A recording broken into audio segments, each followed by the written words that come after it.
Tumestigo nitong Lunes sa makasaysayang paglilitis si Michael Cohen, ang dating fixer ni Donald Trump laban sa ex-president. Umamin po si Cohen sa korte na kinakailangan niya magsinungaling noon bilang fixer para magawa ang kanyang trabaho. Narito ang report ni Chantel Santos.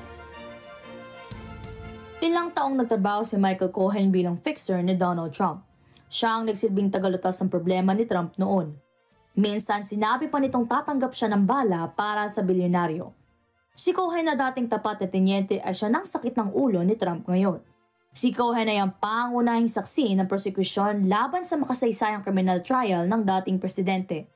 Bumaliktad si Cohen laban kay Trump noong 2019 nang humarap ito sa Kongreso at ipinagtapat na inutusan siya ng dating presidente na bayaran ng hush money ang isang adult film star. Ito ay noong panahon ng presidential campaign. Yan ngayon ang nililitis sa New York kung saan saksi si Cohen. Tinanong ng prosecutor si Cohen kung nagsinungaling ba ito at nanuso para kay Trump. Sumagot ang 57-year-old Nancy Cohen ng oo, anya yan ang kailangan upang magawa ang kanyang trabaho. Kamakailan ay nagpost si Cohen sa X ng litrato niya suot ang isang t-shirt na pinapakitang nasa likod ng reha si Trump at nakasuot ng orange na prison suit. Sa isa pang clip, pinost ni Cohen ng mga salitang Trump 2024, more like Trump 20 to 24 years. Chantel Santos para sa Mata ng Agila International, trusted, connected, on point.